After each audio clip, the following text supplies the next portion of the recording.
abstain. Okay, we're gonna move on to page 5, Williamson Act, and I will not be voting on this one either. Go ahead, yeah. Thank you, Board. Chairman Galen Norwood, Chief Planner, Lassen County. I'm giving the staff report on behalf of Maurice Anderson, Director.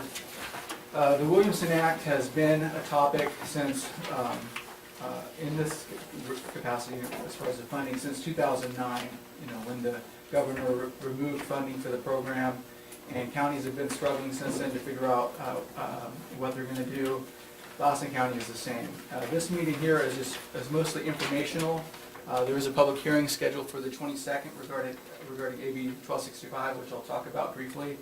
But kind of ahead of that, we wanted to give you a little information and kind of let you know what was happening. So there's a couple things. Last year, the board adopted some policies and procedures by resolution. They set some standards for the acreage that someone needs to have to be in the Williamson Act. Those standards were 400 acres if it's unirrigated, 100 acres if it's irrigated. And then further, they directed through the resolution the assessor to identify the contracts, the property owners that don't qualify, and planning and building to non-renew those contracts. So it doesn't necessarily have to come back to the board. That's policies that the board has adopted to say, people that don't meet the standards, here are our standards, non-renew them and remove them from the program. So we're set up to do that this year. The deadline for that action is October 31st. That the landowners have to be served notice that their contracts are going to be non-renewed because they don't meet the policies that the board has established. There's around 32 contracts, I believe, that are affected, either because they don't meet the acreage standards or because they have entered into a conservation easement on all or part of their land. The board will recall or may recall one of the policies said, if you have a conservation easement, that's a qualification to be non-renewed as well. So we're acting on those. We're putting those notices together as we speak, and they'll be served prior to October 31st on the landowners that are affected. So that will result in some potential savings, and I say potential because there's always the option for someone to protest, which affects any money that's going to come into Lassen County. Assuming there were no protests, it's around a little over $90,000 for the conservation easements and $36,000 for the acreage properties that don't meet the acreage requirements. Again, that'll happen by October 31st. On October 22nd, we have a public hearing scheduled. We've given notice to all the landowners in the county that have land in the Williamson Act program, and that will be to determine if Assembly Bill 1265 will be utilized this year. It's been utilized the last 2 years. Last year's example was put in the packet to kind of show you. The prior year's example, which was exactly the same, except it was the prior year, was not put in the packet, but last year's was. What that does is takes everyone and says, you're getting, if a particular landowner is saving $100, well, that amount they're saving gets reduced by 10%. So instead, they save $90. And so there's some revenue that would potentially comes to the county. The assessor estimates that would be about $80,000 for if the board took action this year. And really, that's it unless there's questions. We just wanted you to know that, one, that we were following your directives, the policies that you adopted, we're acting on those, and the non-renewals will be recorded.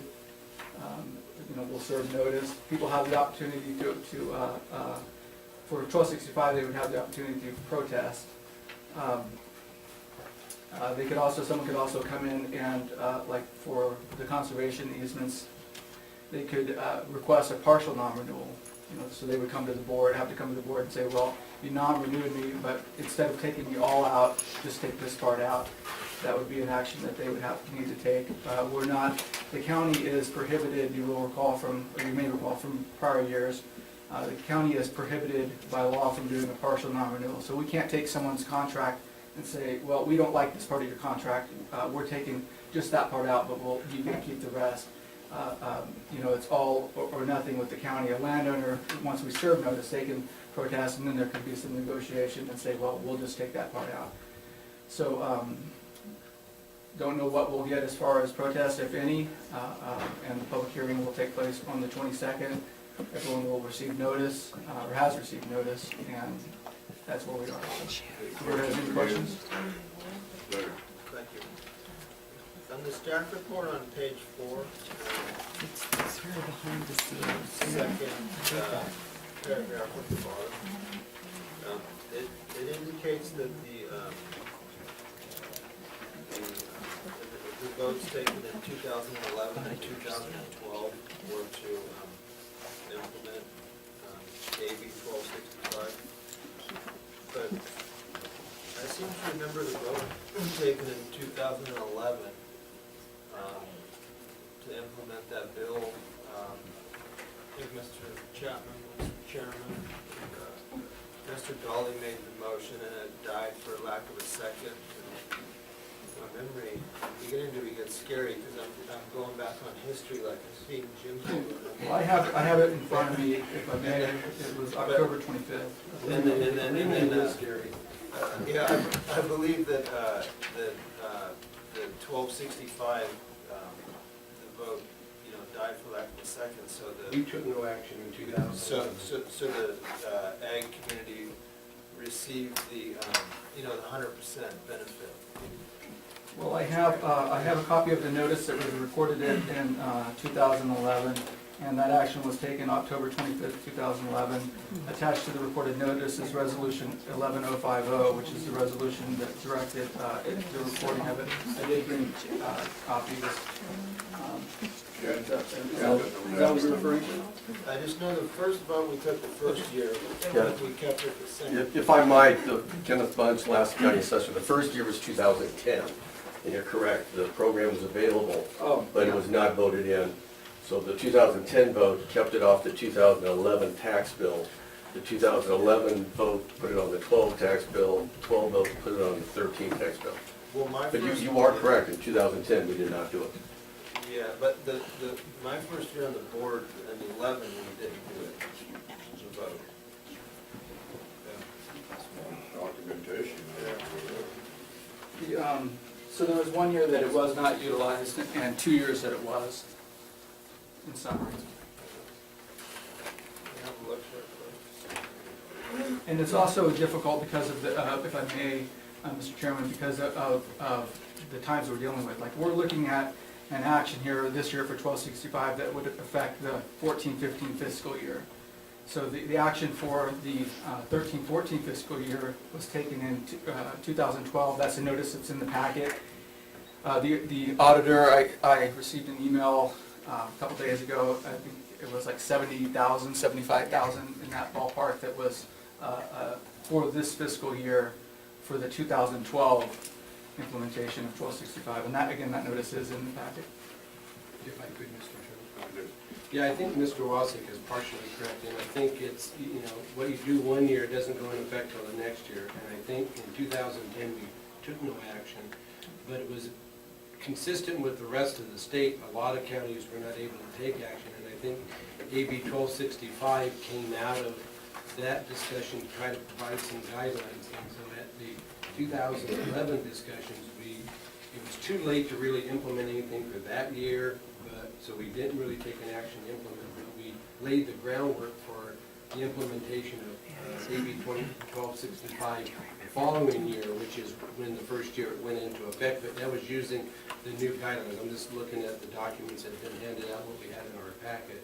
So there's kind of like a delayed timing mechanism in there, that even though we fundamentally had reached kind of a consensus at the end of 2011, it really was not implementable until the 2012 times or cycle. And so this is now, what we're dealing with now isn't the 2013 stuff, because that was, we're really looking at what will happen in 2014, because there's a kind of a lag time frame. But if we're going to act for 2014, we have to do that prior to November 1, because that's, the notice has that 90-day thing to implement, so.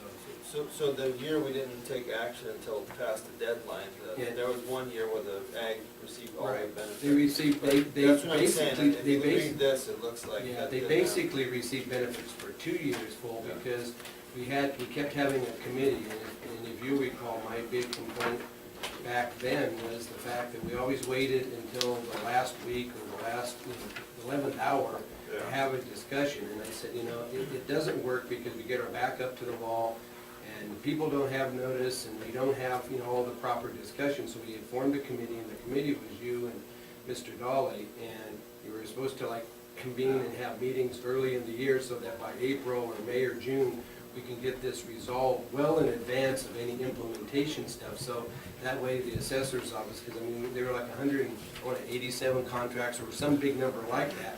They were basically saying if we had voted to just abolish any funding along those lines, physically, they just didn't have the capacity to process that between that date and October 31st. So it became kind of a logistical issue. And then in the meantime, the committee that you sat on came back and suggested that we focus on the smaller parcels that didn't meet the conformancy in the get-go, the ones that were like 40 acres or smaller, or the ones that are under 100 acres. So the standard that was adopted last year was basically implementing the work that was done by the committee, working with the stakeholders and the different folks that were involved. So if we want, the issue really kind of boils down to is the long-term policy decision. Do we want to basically take on the role the state had in terms of funding the implementation of their program and the cost ramifications to that? The general fund only received roughly 20% of the tax revenue that is lost or gained by abolishing the program. The bulk of it goes to the schools. So the schools, it's no big problem because whatever isn't collected tax-wise or is collected tax-wise is offset by whatever the state, funding for education. So the schools are penalized. The only one that loses in the game is the county. So, if the program was fully implemented, where we supported the Williamson Act and preserved all the contracts, generates about a $200,000 loss to the county general fund in terms of revenue. That's the 20%. That means that the farming community benefits to the tune of about $1 million in terms of taxes being saved by the policy of the Williamson Act at the state level.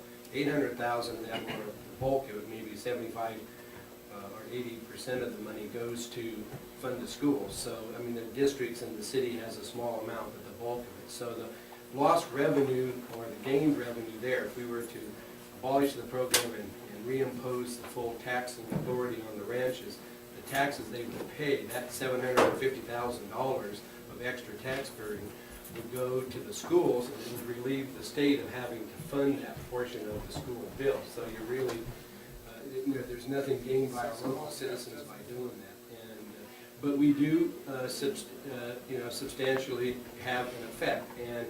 And speaking to that, and I think this might be a good opportunity, if I may, Mr. Chairman.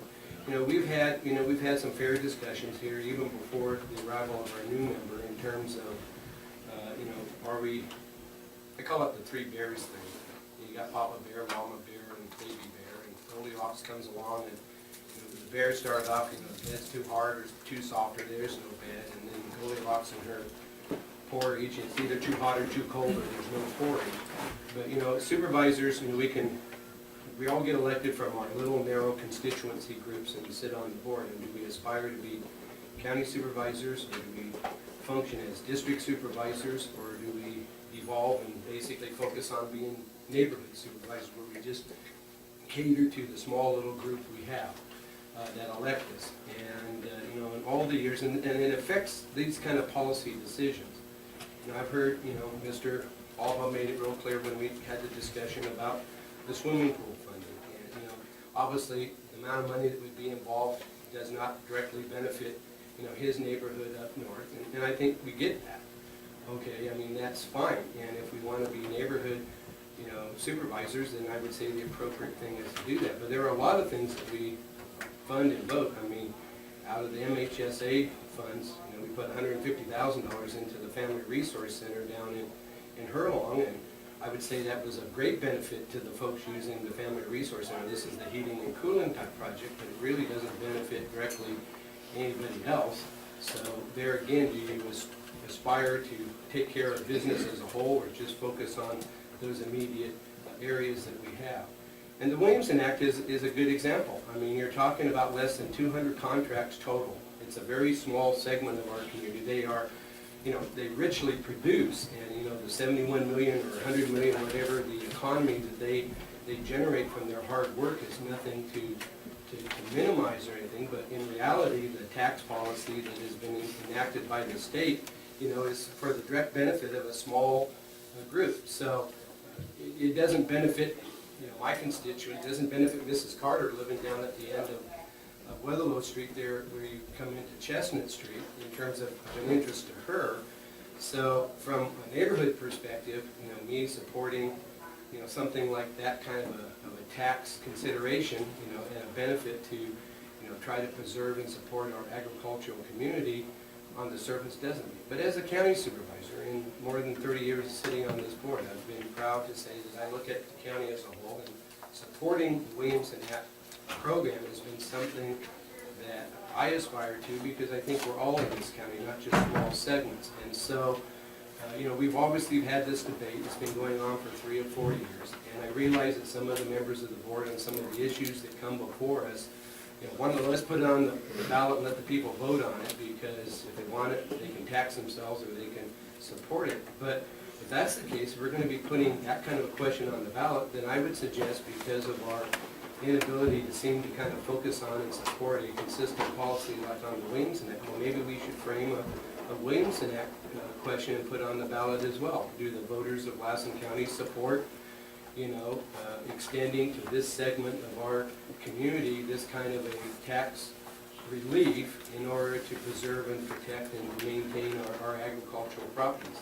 So I have no problem as a board member voting to support maintaining that. I think we had some excesses and maybe some potential abuses in terms of how the law was applied by, you know, previous standards that the state had encouraged, and now that we're forced to have to pay the bill instead of them paying the bill, you know, I think it makes sense to kind of tighten it up, and I think that's what the decision last year was, and I think the implementation of that, you know, protects the integrity of the program. So the 150 or 125 surviving contracts that are dealing with large acreages and some significant tax bills would be beneficial, and something that, as a board member, I want to be able to support, because I consider myself to be pro-ag. I consider myself to be pro-community, and that's how you act with it. But if we're going to devolve as a board into neighborhood politics versus district politics versus the county as a whole, believe me, it cuts so many different ways, and this is one way that it definitely cuts.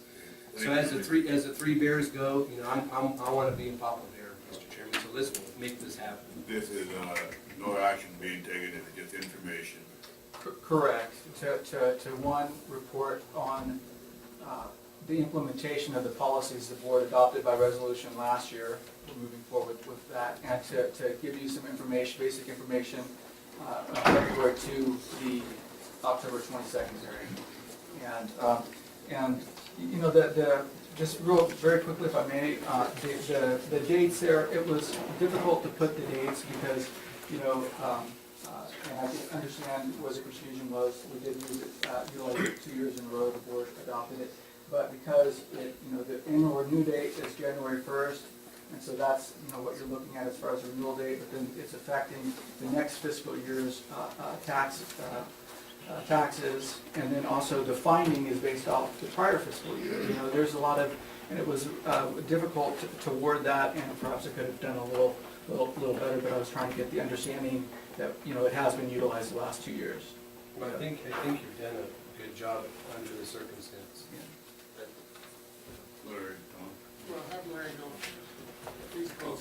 Yeah, I just knew one of the years I've been Yeah. making votes that we didn't implement it. and I Right. didn't see That's that right. And you're right. reflected, yeah. So, but in any case, yeah, I would just like to make sure that in the document that's generated for that public hearing, that somewhere in there, it incorporate the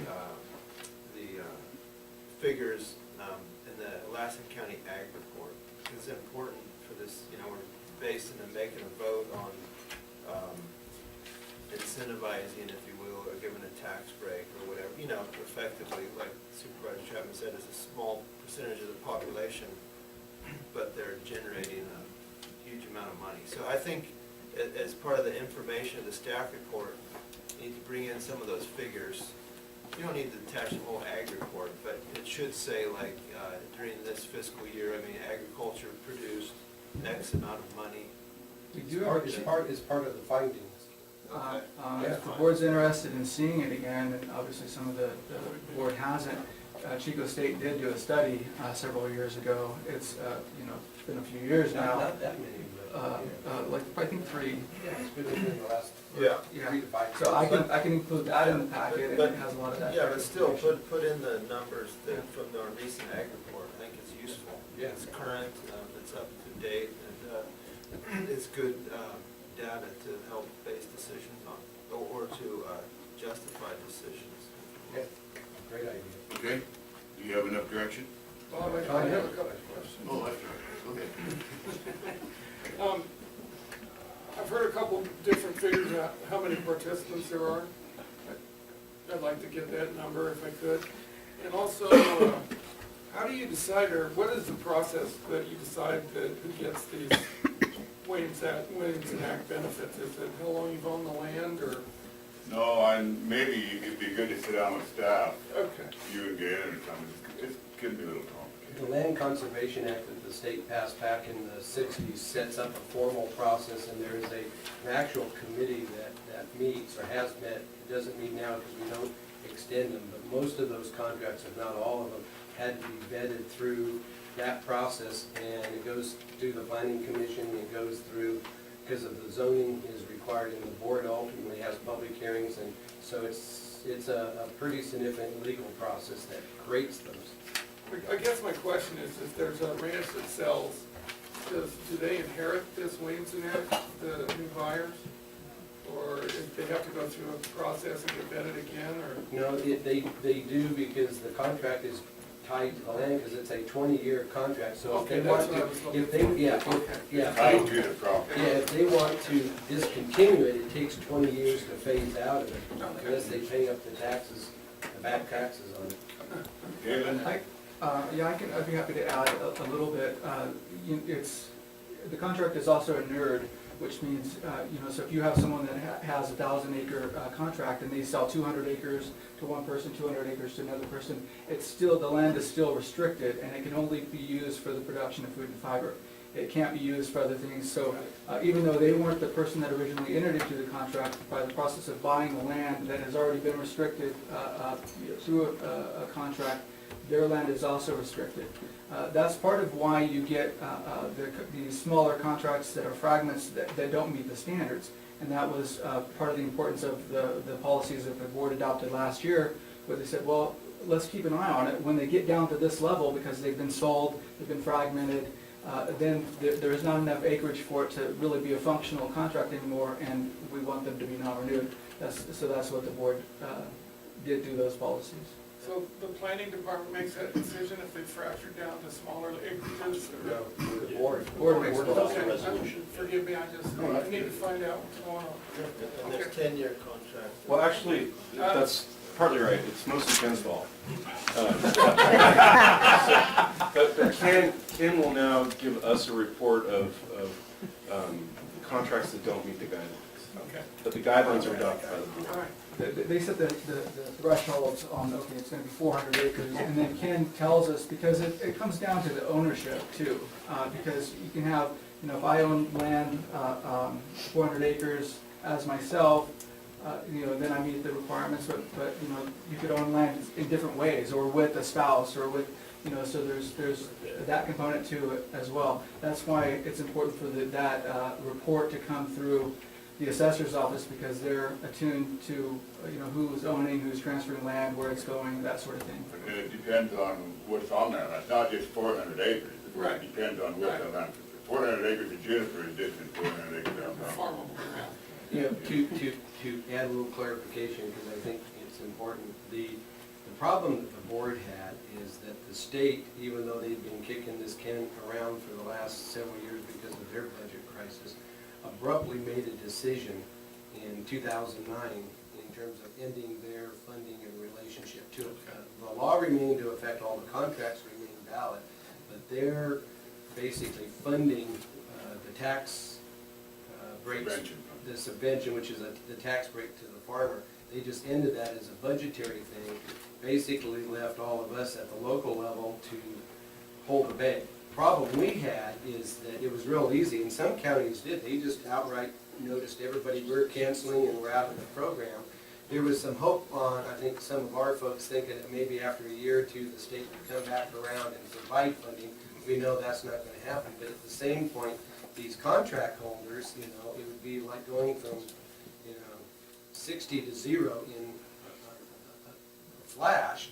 You know, they didn't have a chance to react, and so if we did what we could have done, you know, well, they would put them in a bind. So it took us a couple of years, and that's the time frame that Larry's talking about, between 2009, 10, until 11, and it took us until actually 2012, last year, to kind of refine it. But the difference between now and where we were back then is we had a room full of people that were really concerned about their contracts, and they had only basically learned about that concern 15 minutes before. So their ability to make, you know, a decision and reaction was limited as well as ours. The difference is that these that are proposed, these 32 contracts that don't meet acreage and the 14 that are in the conservation easements, okay, is they know who they are, they've known who they are now for the last 2 going on 3 years. So it's not a surprise to them, and it's a matter of, and they probably have taken action to, you know, manage their affairs to try to minimize whatever the impact is, as well as we've given them time to do that. So it's not like we're all of a sudden proposing to do something and this is the first they've heard about it. So. We would be happy to meet with you. I'll talk to you guys. Do you have one report here? Ken, do you have something? Yeah, I'd like to share a few numbers with the board. The monies that the state supplied were called subvention dollars, and they'd grown up to be $436,000 a year that the general fund could use for any purpose it needed to. They weren't designated dollars. Like Jim said, that went quick. You know, it disappeared in the 2009-10 budget. The state budget, they pulled out $32.5 million statewide. We took a $436,000 hit. Lost revenue, roughly about $200,000 right now, minus the backfill from the 1265 program, which is a bill that was sponsored by the Farm Bureau. And like Jim says, we've had this room full of contract holders several times. They never say don't implement 1265. They realize that they're trying to work with the board and save the program. My concern, what I really want to share with the board, is that 1265 has a sunset. It's gone on for the 16-17 fiscal year. The loss of revenue to the county general fund at this point would be about $200,000, like Jim said. But expect that to grow to easily $400,000 because there's certain variables involved there. We recently had a Williamson Ranch sell for $1.6 million. Well, it had a little tiny Prop 13 value. The fellow had inherited from his father, probably had a 1975 value on there. So between change in ownerships and capitalization rates we get from the state that are tied to the economy, right now the savings on Williamson Act and to the farmers and the lost revenue to the county is as minimal as it's ever been. And so expect that loss of revenue to the county to grow to probably $400,000, maybe within 8 years. And you can't really predict it that well because I don't know what property's going to change ownership or when the Federal Reserve will quit buying the bonds and that type of thing. But that's basically what we're looking at. I encourage the board to ease out of the program. Thinking it over, I would really like the board to consider non-renewing contracts when they change ownership. And the tax law could mirror this process, but tax law doesn't reappraise if you give your property to your child, for instance, or if you give it to your parent, it doesn't reappraise. We wouldn't have to cancel these contracts. But the ones that are really a clean change in ownership, and the buyer would know that he's buying something they won't have a contract, I think that'd be a very good, logical way to ease out of this program. But the board is the one that will make that decision. So far, the only county that had a Williams Act program that canceled it is Imperial County. Any questions from the board? Yeah, just a comment. Yeah, I knew it had just been the once, it's just